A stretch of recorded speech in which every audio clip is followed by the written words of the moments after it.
ಎಲ್ಲರಿಗೂ ನಮಸ್ಕಾರ. Amitha's kitchen and life ಸ್ಟೈಲ್ಗೆ ಸ್ವಾಗತ. ಸ್ನೇಹಿತರೆ, ಇವತ್ತಿನ ರೆಸಿಪಿ ಬಂದು ಹಲಸಿನ ಬೀಜದ ಲಡ್ಡು. ಹಲಸಿನ ಬೀಜದಲ್ಲಿ ಬಿ ಕಾಂಪ್ಲೆಕ್ಸ್ ಹೇರಳವಾಗಿದೆ. ಹಾಗೆ ಹಲಸಿನ ಬೀಜದಲ್ಲಿ ಪೋಷಕಾಂಶಗಳ ಆಗರವೇ ಜಾಸ್ತಿ ಇದೆ. ಕಬ್ಬಿಣದ ಅಂಶ ಹೆಚ್ಚಾಗಿರುವುದರಿಂದ ನಮ್ಮಲ್ಲಿ ಹಿಮೋಗ್ಲೋಬಿನನ್ನು ಜಾಸ್ತಿ ಮಾಡುತ್ತದೆ. ವಿಟಮಿನ್ ಎ ಇದೆ, ಪ್ರೋಟೀನ್ ಇದೆ, ಫೈಬರ್ ಇದೆ, ಐರನ್ ಇದೆ, ಕ್ಯಾಲ್ಸಿಯಂ ಇದೆ. ಹಾಗಾದರೆ ಬನ್ನಿ ಅಮಿತಾಸ್ ಕಿಚನ್ಗೆ ಹೋಗುವ, ರೆಸಿಪಿಯನ್ನು ನೋಡಿಕೊಂಡು ಬರುವ. ಇಲ್ಲಿ ಹಲಸಿನ ಬೀಜ ತಗೊಂಡಿದ್ದೇನೆ. ಸೋಳೆಯಿಂದ ಬಿಡಿಸಿ ಇದಕ್ಕೆ 1 ವಾರ ಆಗಿದೆ.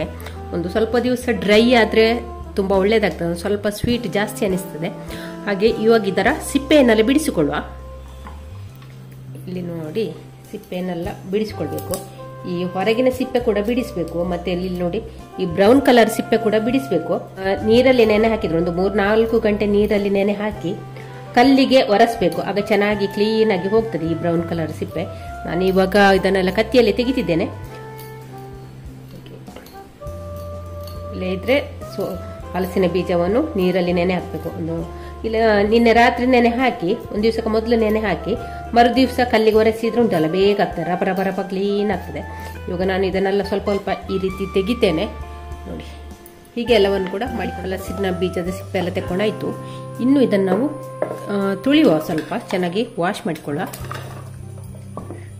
ಹಲಸಿನ ಬೀಜವನ್ನು ಚೆನ್ನಾಗಿ 2-3 ಸಲ ತೊಳೆದಿದ್ದೇನೆ. ತೊಳೆದು ನೀರನ್ನೆಲ್ಲ ಡ್ರೈ ಮಾಡಿ ಇಟ್ಕೊಂಡಿದ್ದೇನೆ ನೋಡಿ. ಸ್ವಲ್ಪ ಹಲಸಿನ ಬೀಜದ್ದು ಒದ್ದೆಲ್ಲ ತೆಗೆದು ಇಟ್ಟುಕೊಂಡಿದ್ದೇನೆ. ಇನ್ನು ಇದನ್ನು ನಾವು ಕಟ್ ಮಾಡಿಕೊಳ್ಬೇಕು. ಇವಾಗ ಇಲ್ಲಿ ನಾವು ಹಲಸಿನ ಬೀಜವನ್ನು ಕಟ್ ಮಾಡಿಕೊಳ್ಳುವ. ಈಗ ಸ್ವಲ್ಪ ತೆಳ್ಳಗೆ ಕಟ್ ಮಾಡಿಕೊಳ್ಳುವ. ಇಲ್ಲಿ ಹಲಸಿನ ಲಡ್ಡನ್ನು ಬೇರೆ ಬೇರೆ ರೀತಿಯಲ್ಲಿ ಮಾಡಬಹುದು. ಅಂದರೆ ಇಡೀ ಸಿಪ್ಪೆ ಇದ್ದ ಹಾಗೆ ಹುರಿದು ಮಾಡಬಹುದು, ಸಿಪ್ಪೆ ತೆಗೆದು ಹೀಗೆ ಇಡಿಯಾಗಿ ಹುರಿದು ಮಾಡಬಹುದು, ಮತ್ತೆ ಹೀಗೆ ಕಟ್ ಮಾಡಿದ ನಂತರ ಹುರಿದುಕೊಂಡು ಮಾಡಬಹುದು. ಇಲ್ಲಿ ನಾನು ಮಾತ್ರ ಯಾವ ರೀತಿ ಮಾಡ್ತೇನೆ ಅಂದರೆ, ಈಗ ಫಸ್ಟಿಗೆಲ್ಲ ಕಟ್ ಮಾಡಿಕೊಳ್ಳುವ.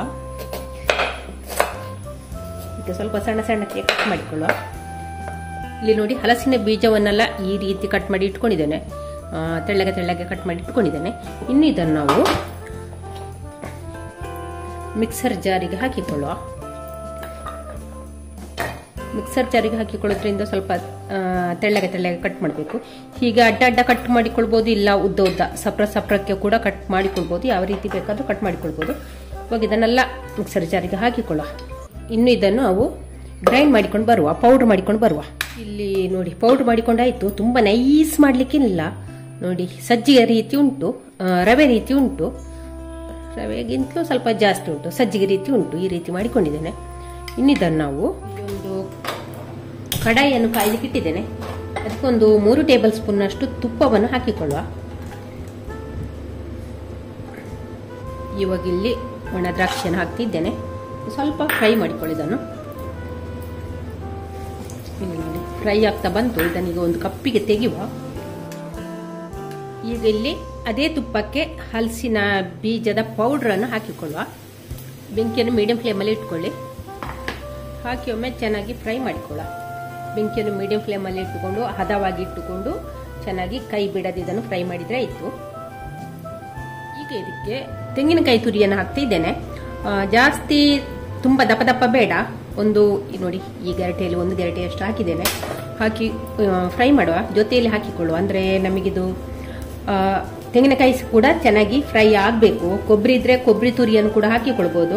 ಕೊಬ್ಬರಿ ತುರಿ ಇಲ್ಲದಿದ್ರೆ ಹಸಿಕಾಯಿಯನ್ನು ಹಲಸಿನ ಬೀಜದ ಜೊತೆಯಲ್ಲಿ ಹಾಕಿಕೊಂಡು ಹುರಿದ್ರೆ ಐತೆ. ಬೆಂಕಿಯನ್ನು ಹದವಾಗಿ ಇಟ್ಟುಕೊಂಡು ಮಾತ್ರ ಹುರಿಬೇಕು. ಒಮ್ಮೆ ಇದು ಚೆನ್ನಾಗಿ ಫ್ರೈ ಆಗಲಿ. ಇಲ್ಲಿ ನೋಡಿ, ನೆಲಕಡಲೆ ತಗೊಂಡಿದ್ದೇನೆ 1 ಕಪ್ಪು. ಹುರಿದಿದ್ದೇನೆ. ಹುರಿದು ಹೊರಗಿನ ಸಿಪ್ಪೆ ಎಲ್ಲ ತೆಗೆದು ಇಟ್ಟುಕೊಂಡಿದ್ದೇನೆ. ಅದನ್ನೀಗ ಈ ಮಿಕ್ಸರ್ ಜಾರಿಗೆ ಹಾಕಿಕೊಳ್ಳುವ. ಹಲಸಿನ ಬೀಜ ಪೌಡ್ರ್ ಮಾಡಿದಂಥ ಮಿಕ್ಸರ್ ಜಾರಿ, ಅದಕ್ಕೆ ಇದನ್ನೀಗ ಹಾಕಿಕೊಂಡು ಪೌಡ್ರ್ ಮಾಡಿಕೊಂಡು ಬರುವ. ಇವಾಗ ನೋಡಿ, ಇಲ್ಲಿ ಪೌಡ್ರ್ ಮಾಡಿಕೊಂಡು ಬಂದಿನ. ಪೌಡ್ರ್ ಅಲ್ಲ, ಒಂದು ಸ್ವಲ್ಪ ತರಿ ಉಂಟು, ಈ ರೀತಿ ಉಂಟು, ಸಜ್ಜಿಗೆ ರೀತಿಯಲ್ಲಿ ಉಂಟು.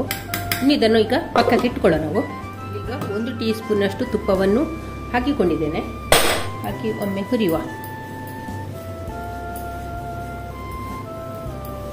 ಸ್ನೇಹಿತರೆ, ಈಗ ಹಲಸಿನ ಹಣ್ಣಿನ ಸೀಸನ್ ಆದ ಕಾರಣ ಎಲ್ಲರ ಮನೆಯಲ್ಲಿ ಹಲಸಿನ ಹಣ್ಣು ಮತ್ತು ಹಲಸಿನ ಬೀಜ ಇದ್ದೇ ಇರ್ತದಲ್ಲ. ಒಂದು ಸ್ವಲ್ಪ ಹಲಸಿನ ಬೀಜ ಇದ್ರೂ ಸಾಕು. 1 ಕಪ್ನಷ್ಟು ಹಲಸಿನ ಬೀಜ ಇದ್ರೂ ಕೂಡ ಮಾಡಿಕೊಳ್ಬೋದು. ಒಂದ್ಸಲ ಟ್ರೈ ಮಾಡಿ, ತುಂಬಾ ಒಳ್ಳೆಯದಾಗ್ತದೆ. ಹಾಗೆ ಇದರಲ್ಲಿ ಹೈ ಪ್ರೋಟೀನ್, ಕ್ಯಾಲ್ಸಿಯಂ, ಫೈಬರ್ ಎಲ್ಲ ಹೇರಳವಾಗಿದೆ. ಪ್ರೋಟೀನು ಕುಡಿಯೋರೆಲ್ಲ ಈ ಉಂಡೆಯನ್ನು ತಿನ್ಬೋದು ಅಂತ ನನ್ನ ಒಂದು ಅನಿಸಿಕೆ. ಈ ಉಂಡೆ ಮನೆಯಲ್ಲಿ ಇದ್ರೆ ಉಂಟಲ್ಲ ಮಕ್ಕಳಿಗೆಲ್ಲ ತುಂಬಾ ಒಳ್ಳೆಯದು, ಕ್ಯಾಲ್ಸಿಯಂ ಕೂಡ ಹೇರಳವಾಗಿದೆ ಅಲ್ಲ. ಹಲಸಿನ ಬೀಜದ ಪೌಡ್ರನ್ನು ಒಂದು 1/4 ಗಂಟೆ ನಾನು ಇದನ್ನು ಹುರ್ಕೊಂಡಿದ್ದೇನೆ. ಫಸ್ಟಿಗೆ 3 ಟೇಬಲ್ ಸ್ಪೂನ್ ತುಪ್ಪ ಹಾಕಿದೆ, ನಂತರ 2 ಟೀ ಸ್ಪೂನ್ ಅಷ್ಟು ತುಪ್ಪ ಹಾಕಿ ಹುರ್ಕೊಂಡಿದ್ದೇನೆ. ಇದು ಆಗ್ತಾ ಬಂತು. ಈಗ ಇದಕ್ಕೆ ನಾವು ಒಂದು 3 ಟೇಬಲ್ ಸ್ಪೂನ್ ಅಷ್ಟು ಮಿಲ್ಕ್ ಪೌಡ್ರನ್ನು ಹಾಕ್ತಾ ಇದ್ದೇನೆ. ಇದು ಆಪ್ಷನಲ್, ಇದ್ದವರು ಬೇಕಂತಿದ್ರೆ ಮಾತ್ರ. ನನಗೆ ಮೊನ್ನೆ ಅಭಿಜ್ಞಾ ಬರುವಾಗ ಮಿಲ್ಕ್ ಪೌಡ್ರ್ ತಂದ್ಲು. ಅತ್ತೆ ನೀವು ರೆಸಿಪಿ ಮಾಡ್ತೀರಲ್ಲ, ನಿಮಗೆ ಮಿಲ್ಕ್ ಪೌಡ್ರ್ ಅಂತ ನನಗೆ ಮಿಲ್ಕ್ ಪೌಡ್ರ್ ಗಿಫ್ಟ್ ಮಾಡಿದ್ದಾಳೆ. ನನ್ನ ರೆಸಿಪಿಲಿ ಹುಡಿ ಮಾಡಿ ಇಟ್ಟುಕೊಂಡಂತ ನೆಲಕಡಲೆಯನ್ನು ಹಾಕ್ತಾ ಇದ್ದೇನೆ. ಬೆಂಕಿಯನ್ನು ಸಿಮ್ಮಲ್ಲಿ ಇಟ್ಕೊಳ್ಳಿ. ಹಾಕಿ ಒಮ್ಮೆ ಚೆನ್ನಾಗಿ ಮಿಕ್ಸ್ ಮಾಡುವ, ಒಂದಕ್ಕೊಂದು ಬೆರೆಯುವ ಹಾಗೆ ಚೆನ್ನಾಗಿ ಮಿಕ್ಸ್ ಮಾಡುವ. ಇವಾಗ ಇಲ್ಲಿ ಬೆಲ್ಲವನ್ನು ಜೋನಿ ಮಾಡಿ ಇಟ್ಟುಕೊಂಡಿದ್ದೇನೆ, ಅದನ್ನೀಗ ಹಾಕ್ತಾ ಇದ್ದೇನೆ. ಬೆಲ್ಲ ಜೋನಿ ಇಲ್ಲದಿದ್ದರೆ ಬೆಲ್ಲವನ್ನು ಕರಗಿಸಿ ಕೂಡ ಜೋನಿ ಮಾಡಿಕೊಂಡು ಹಾಕಿಕೊಳ್ಬೋದು, ಇಲ್ಲದಿದ್ದರೆ ಬೆಲ್ಲದ ಪೌಡ್ರನ್ನು ಕೂಡ ಹಾಕಿಕೊಳ್ಬೋದು. ಬೆಲ್ಲ ತಗೊಳ್ದಿದ್ರೆ ನೀವು 1.5 ಕಪ್ಪಿನಷ್ಟು ಬೆಲ್ಲದ ಹುಡಿ ತಗೊಳ್ದಿದ್ರೆ 1.5 ಕಪ್ಪಿನಷ್ಟು ಬೆಲ್ಲದ ಹುಡಿಯನ್ನು ತಗೊಳ್ಳಿ. ಬೆಲ್ಲದ ಜೋನಿ ಮಾಡೋದಂದ್ರೆ 1 ಕಪ್ ಬೆಲ್ಲ ತಗೊಂಡ್ರೆ ಅದಕ್ಕೊಂದು 1/4 ಕಪ್ಪಿನಷ್ಟು ನೀರನ್ನು ಹಾಕಿ ಪೂರ್ತಿ ಕುದಿಬೇಕು. ಚೆನ್ನಾಗಿ ಕುದಿಯುವಾಗ ದಪ್ಪ ಪಾಕ ಬರ್ತದೆ, ಅಂಟು ಪಾಕ ಅಷ್ಟಾದ್ರೆ ಸಾಕು. ನೂಲ್ ಪಾಕ ಹಾಗೆ ಎಲ್ಲ ಬರೋದು ಬೇಡ, ಅಂಟಾದ್ರೆ ಸಾಕಾಗ್ತದೆ. ಇಷ್ಟ ಆಯಿತು. ಇವಾಗ ಇದಕ್ಕೆ ಹುರಿದಿಟ್ಟುಕೊಂಡಂತ ದ್ರಾಕ್ಷಿಯನ್ನು ಕೂಡ ಹಾಕ್ತಾ ಇದ್ದೇನೆ. ಹಾಗೆ ಇಲ್ಲಿ ಏಲಕ್ಕಿ ಪೌಡ್ರನ್ನು ಕೂಡ ಹಾಕ್ತಾ ಇದ್ದೇನೆ. ಹಾಕಿ ಒಮ್ಮೆ ಚೆನ್ನಾಗಿ ಮಿಕ್ಸ್ ಮಾಡುವ. ನೋಡಿ ಚೆನ್ನಾಗಿ ಮಿಕ್ಸ್ ಆಗಿದೆ. ಈಗ ನಾವು ಸ್ಟವ್ ಆಫ್ ಮಾಡಿಕೊಳ್ಳುವ. ಸ್ಟವ್ ಆಫ್ ಆದ ನಂತರ ಕೂಡ ಚೆನ್ನಾಗಿ ಒಮ್ಮೆ ಮಗುಚಿಕೊಳ್ಬೇಕು. ನಾನು ಇನ್ನು ಸ್ವಲ್ಪ ತಣ್ಣಗಾಗ್ಲಿಕ್ಕೆ ಬಿಡುವ, ಪೂರ್ತಿ ತಣ್ಣಗಲ್ಲ, ಒಂದು ಸ್ವಲ್ಪ ತಣ್ಣಗಾದ್ರೆ ಆಯಿತು.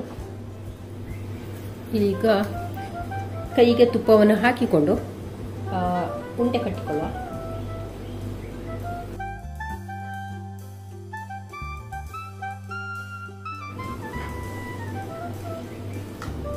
ಒಂದು ಸ್ಪೂನ್ ತೆಕೊಂಡು ಅದರಿಂದ ಕೈಗೆ ಹಾಕಿಕೊಂಡ್ರೆ ಅಷ್ಟು ಬಿಸಿ ಬಿಸಿದಾಗುದಿಲ್ಲ. ಗಟ್ಟಿ ಹೀಗೆ ಶಕ್ತಿ ಹಾಕಿ ಗಟ್ಟಿ ಅಮರ್ಸಿ ಉಂಡೆ ಕಟ್ಟಿದ್ರೆ ಆಯಿತು. ನೋಡಿ ಎಲ್ಲವನ್ನು ಕೂಡ ಇದೇ ರೀತಿ ಮಾಡಿ ಇಟ್ಟುಕೊಳ್ಳ. ಸ್ನೇಹಿತರೆ ನೋಡಿ, ನಮ್ಮ ಹಲಸಿನ ಬೀಜದ ಲಡ್ಡು ಎಷ್ಟು ಚೆನ್ನಾಗಿ ಬಂದಿದೆ ಅಲ್ವಾ. ಒಂದು ರೆಸಿಪಿಯನ್ನು ನೋಡೋಗ್ಲೇ ಅಂದಾಜಾಗ್ತದೆ ಎಷ್ಟು ಟೇಸ್ಟ್ ಇರ್ಬೋದು ಅಂತ. ಹಾಗೆ ಇದು ಕೂಡ ಟೇಸ್ಟ್ ಆಗಿದೆ.